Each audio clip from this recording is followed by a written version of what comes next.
Shalom, Bapak Ibu yang diberkati oleh Tuhan kita Yesus Kristus. Kita jumpa lagi dalam program Renungan Harian Jemaat GPI Papua Petra Muli. Mengawali usbu kerja kita di hari ini, kita akan membaca dan merenungkan firman Tuhan yang saya ambil dalam kitab Yosua pasal 8 ayat 30 sampai dengan ayatnya yang ke-35. Yosua pasal 8 ayat 30 sampai dengan ayatnya yang ke-35. Sebelum kita membaca dan merenungkan firman Tuhan, mari bersama kita berdoa. Tuhan Yesus, firman yang hidup, pada kesempatan indah yang Tuhan karuniakan bagi kami di usbu kerja kami yang baru saat ini, kami rindu untuk membaca dan merenungkan sebagian dari berita firman-Mu, menjadi pedoman bagi kami untuk melangkah di usbu kerja kami yang baru. Kami mohon kepadamu ya Bapa di surga, naungi kami dengan kuasa Roh Kudus-Mu. Biarlah kebenaran firman Tuhan yang kami baca dan kami renungkan bersama di saat ini, kami dikuatkan oleh kuasa Roh Kudus untuk dapat memahaminya dengan baik, dan firman-Mu ini Tuhan jadi pedoman bagi kami untuk terus melangkah dalam perjalanan hari hidup kami tiap-tiap hari. Berfirmanlah kepada kami Tuhan Yesus di saat ini, kami anak-anak-Mu sudah siap untuk mendengarkan. Amin. Firman Tuhan dalam kitab Yosua pasal 8 ayat 30 sampai dengan ayatnya yang ke-35. Firman Tuhan bunyinya demikian. Mezbah di Gunung Ebal, pembacaan hukum Taurat. Pada waktu itulah Yosua mendirikan mezbah di Gunung Ebal bagi Tuhan Allah Israel, seperti yang diperintahkan Musa hamba Tuhan kepada orang Israel, menurut apa yang tertulis dalam kitab hukum Musa, suatu mezbah dari batu-batu yang tidak dipahat, yang tidak diolah dengan perkakas besi apapun. Di atasnya lah mereka mempersembahkan korban bakaran kepada Tuhan dan mengorbankan korban keselamatan. Dan di sanalah di atas batu-batu itu dituliskan Yosua salinan hukum Musa yang dituliskannya di depan orang Israel. Seluruh orang Israel, para tua-tuanya, para pengatur pasukannya, dan para hakimnya berdiri sebelah menyebelah tabut berhadapan dengan para imam yang memang suku Lewi, para pengangkat tabut perjanjian Tuhan itu, baik pendatang maupun anak negeri. Setengahnya menghadap ke gunung Gerisim dan setengahnya lagi menghadap ke gunung Ebal, seperti yang dahulu diperintahkan oleh Musa hamba Tuhan apabila orang memberkati bangsa Israel. Sesudah itu dibacakannyalah segala perkataan hukum Taurat, berkatnya dan kutuknya, sesuai dengan segala apa yang tertulis dalam kitab hukum. Tidak ada sepatah kata pun dari segala apa yang diperintahkan Musa yang tidak dibacakan oleh Yosua kepada seluruh jemaat Israel dan kepada perempuan-perempuan dan anak-anak dan kepada pendatang yang ikut serta. Demikianlah firman Tuhan. Bapak, Ibu, saudara-saudari yang diberkati dalam Tuhan kita Yesus Kristus.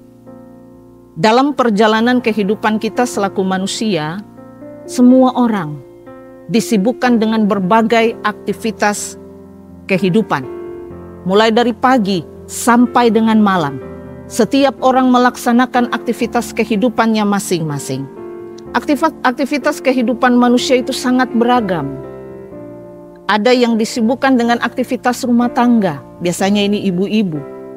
Membersihkan rumah, ada yang memasak, dan kemudian mengurus rumah tangga. Tapi juga ada yang disibukkan dengan aktivitas untuk belajar. Anak-anak sekolah, pergi ke sekolah untuk kemudian menuntut ilmu, mendapatkan pendidikan yang tinggi. Tapi juga ada yang disibukkan dengan aktivitas bekerja. Maksudnya adalah pekerjaan yang dilakukan di kantor, pekerjaan yang dilakukan di sawah, di bengkel, di toko, di kios, dan berbagai aktivitas kerja yang dilakukan. Tidak dipungkiri ada juga aktivitas yang dilakukan untuk mengisi waktu luang. Misalnya rekreasi, olahraga, mendengarkan musik, dan sebagainya. Bapak, Ibu, saudara-saudari yang diberkati Tuhan, tidak mengapa ketika kita melakukan berbagai tugas tanggung jawab kita. Tidak mengapa ketika aktivitas kehidupan itu kita lakukan.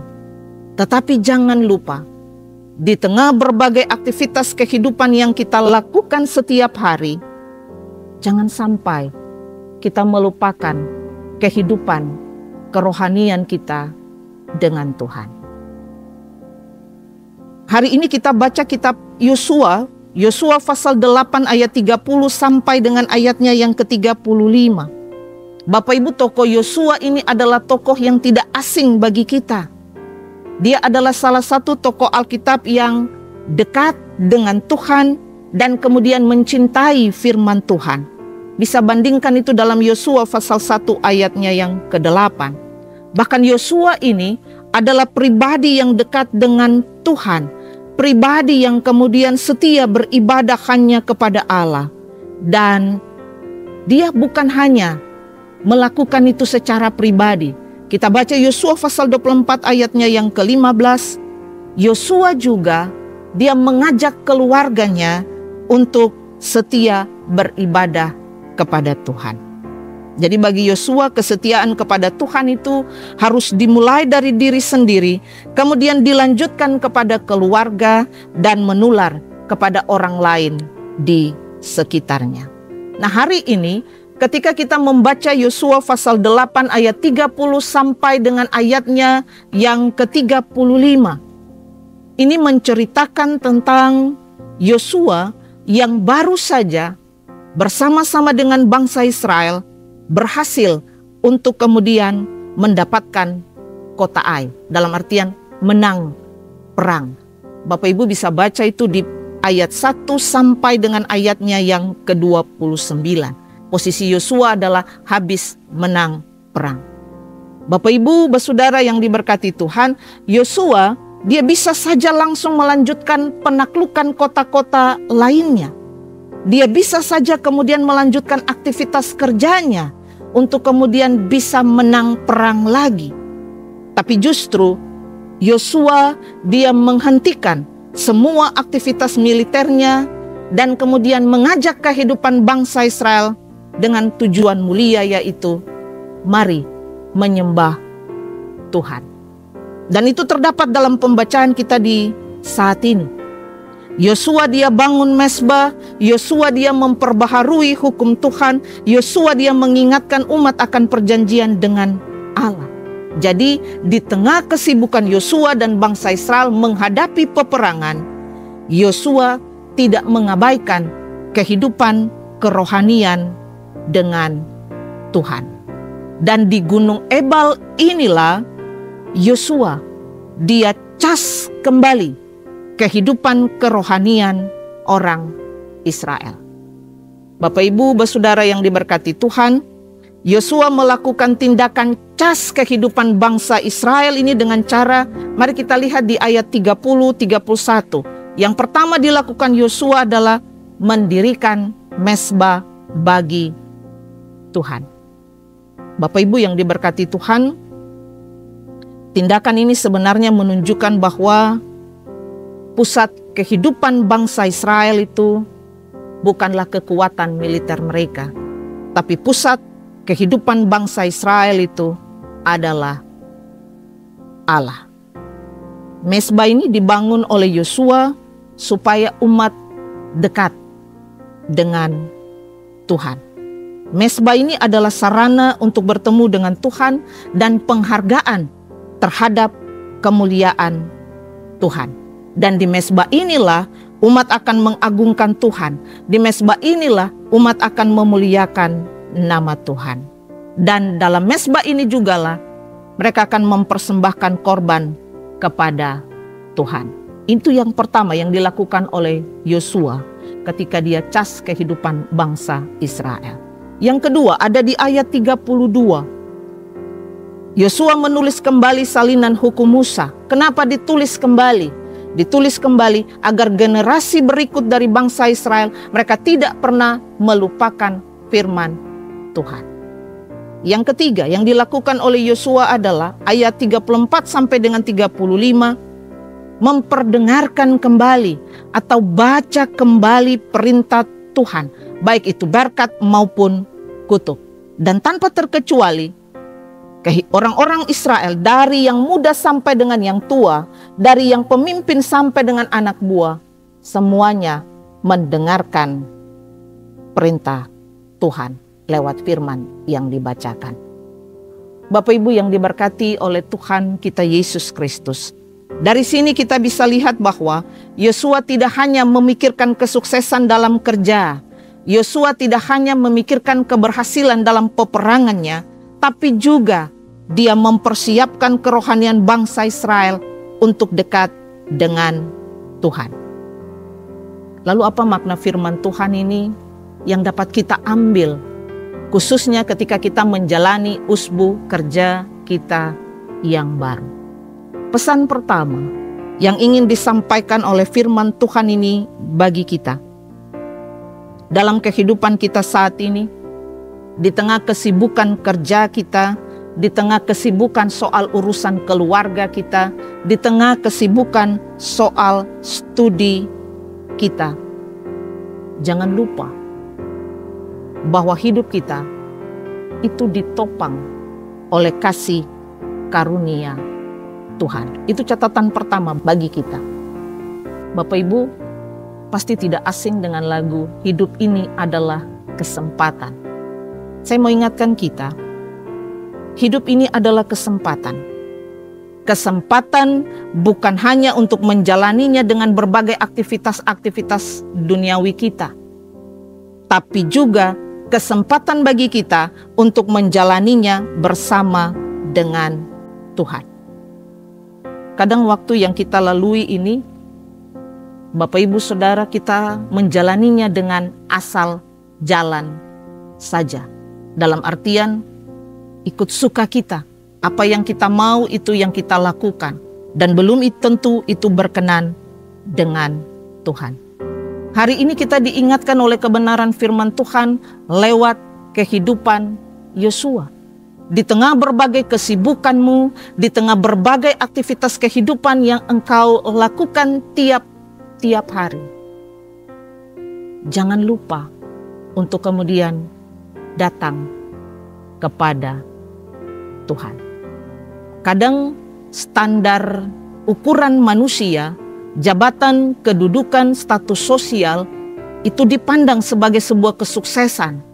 Tapi kalau kita baca Alkitab, penting bagi kita untuk kemudian paham dan mengerti bahwa yang paling penting dan berharga di mata Tuhan adalah bagaimana kita dekat dengan Tuhan. Jadi standar ukuran manusia berbeda dengan standar ukuran Allah. Bagi Allah, kesuksesan seseorang, keberhasilan seseorang itu juga ditentukan dengan kedekatannya, keintimannya dengan Tuhan. Oleh karena itu, ada 3 pertanyaan refleksi yang kemudian bisa kita bawa dalam kehidupan kita tiap hari. Apakah kita sudah meluangkan waktu untuk bangun mezbah pribadi kita dengan Tuhan? Apakah di tengah keberhasilan kita membuat kita semakin bersyukur kepada Tuhan? Atau justru kemudian karena kesuksesan kita lupa kepada Tuhan? Hal kedua yang ingin firman Tuhan ini saya sampaikan bagi kita, pesan kedua, Yosua adalah pribadi yang dekat dan mengandalkan Tuhan, dan itu adalah gaya hidup sehari-hari Yosua. Dan dari Yosua hari ini kita diingatkan, mari miliki gaya hidup juga yang senantiasa mengandalkan Tuhan. Cara Yosua mengandalkan Tuhan itu dicontohkan bukan hanya lewat kata-kata, tapi lewat sikap, tingkah laku yang ia lakukan tiap hari, keputusan-keputusan yang ia buat bersama dengan bangsa Israel itu bersumber pada pengenalannya akan Allah. Dan ini menjadi tanda ingat bagi kita semua. Dekat dan mengandalkan Tuhan bukan berarti pandai untuk berbicara, tapi dekat dan mengandalkan Tuhan adalah bagaimana perilaku kita, sikap kita, tingkah laku hidup kita juga mencerminkan karakter Tuhan Yesus. Hal berikut yang ingin firman Tuhan ini sampaikan bagi kita. Bapak Ibu, kita diingatkan untuk cas kehidupan rohani kita dengan Tuhan. Kenapa cas kehidupan rohani itu perlu kita lakukan? Ibarat HP yang baterainya low harus dicas supaya kemudian punya energi lagi untuk kemudian bisa dipakai. Maka saya mau ingatkan kita sekali lagi. Kenapa kita harus cas hidup kerohanian kita dengan Tuhan? Agar hidup kita tetap terarah dan berkenan di hadapan Tuhan. Oleh karena itu, sediakanlah waktu secara berkala untuk kemudian lakukan cas rohani kita dengan Tuhan. Ambil waktu untuk berdoa, ambil waktu untuk baca firman Tuhan. Sehingga dalam perjalanan kehidupan kita, di tengah berbagai tantangan hidup yang kita alami, hidup kita senantiasa terarah dan berkenan di hadapan Tuhan. Tuhan Yesus memberkati kita dengan firman-Nya. Amin. Kita akan ada dalam doa. Mari bersama kita tenangkan hati kita dan kita berdoa. Bapa di surga, ada ungkapan syukur rasa terima kasih kami kembalikan kepadamu Tuhan di saat ini. Tuhan berkenan kami boleh ada di hari baru pemberian Tuhan ini. Tuhan berkenan kami boleh ada di usbu kerja kami yang baru. Kami percaya semuanya karena cinta dan kasih sayang Tuhan dalam kehidupan kami. Tuhan berkenan kami boleh ada di usbu kerja kami yang baru ini. Dan kami siap untuk menapaki perjalanan kehidupan kami di usbu baru dengan pertolongan Tuhan Yesus. Bapa di dalam kerajaan surga, bersama kami telah mendengarkan sabda kebenaran firman-Mu. Kami diingatkan oleh Yosua dalam berbagai aktivitas kehidupan yang akan kami lakukan di usbu kerja kami yang baru. Di tengah kesibukan itu kami tetap meluangkan waktu kami untuk ada bersama-sama dengan Tuhan. Tuhan Yesus Bapa di surga, kami mengaku sungguh tidak mudah bagi kami. Terkadang karena kesibukan kami lalu melalaikan tanggung jawab kerohanian kami. Oleh karena itu kami mau undang Tuhan Yesus hadir bersama-sama dengan kami. Kuatkan kami dengan kuasa Roh Kudus-Mu, agar kami terus melangkah dalam perjalanan kehidupan kami di usbu baru, dengan tetap melakukan apa yang Tuhan kehendaki dalam kehidupan kami. Tuhan Yesus Bapa di surga, pada kesempatan ini juga Tuhan, hamba berdoa, menyerahkan kehidupan semua umat Tuhan ke dalam tangan cinta kasih-Mu. Gumul kami masing-masing di usbu baru yang akan kami lewati. Bapa di surga, kami bermohon kepadamu, kuatkan kami, agar kami tetap mengandalkan Tuhan di tengah-tengah beban gumul hidup kami masing-masing. Bahkan kami mengaminkan Bapa di surga, di tengah gumul kami Tuhan Yesus pegang tangan kami, sehingga kami mampu melewati setiap pergumulan kami dengan pertolongan Tuhan Yesus. Bahkan kami percaya Tuhan sedang membentuk kami menjadi pribadi yang lebih dewasa di dalam Tuhan, dalam setiap gumul hidup yang kami hadapi, ya Tuhan Yesus. Bapa di surga, saat ini hamba juga berdoa, menyerahkan kehidupan umat Tuhan yang secara khusus ada dalam kondisi sakit saat ini. Baik itu di rumah, tetapi juga di rumah sakit. Tuhan Yesus, mereka punya kerinduan dan harapan untuk sembuh. Oleh karena itu hamba bermohon kepadamu, Tuhan jamah kehidupan mereka, berkati makanan, minuman, obat-obatan yang mereka makan dan minum. Biarlah lewat pertolongan Tuhan, mereka berangsur-angsur pulih dan kemudian bisa kembali dalam keaktivitas kehidupan yang mereka lakukan tiap-tiap hari. Tuhan Yesus Bapa dalam kerajaan surga, di saat ini hamba juga berdoa, memohon penyertaan Tuhan dalam aktivitas kehidupan yang kami lakukan. Tuhan Yesus, pegang tangan kami, biarlah aktivitas kehidupan yang kami lakukan di usbu kerja kami yang baru juga terjadi dalam kontrol dan kendali Tuhan Yesus sendiri. Terima kasih untuk program renungan harian Jemaat GPI Papua Petra Muli yang dengan setia dilaksanakan oleh tim multimedia Jemaat Petra Muli, anak-anak muda yang memberi diri mereka untuk kemudian ada dalam renungan harian Jemaat Petra Muli. Tuhan berkati kehidupan mereka secara pribadi. Tuhan juga berkati kehidupan keluarga mereka. Topangan dukungan dari keluarga membuat mereka tetap setia ada dalam tanggung jawab pelayanan ini. Terima kasih Bapa di surga, ini doa kami, ini syukur kami yang kami bawa, kami persembahkan kepadamu ya Bapa di surga.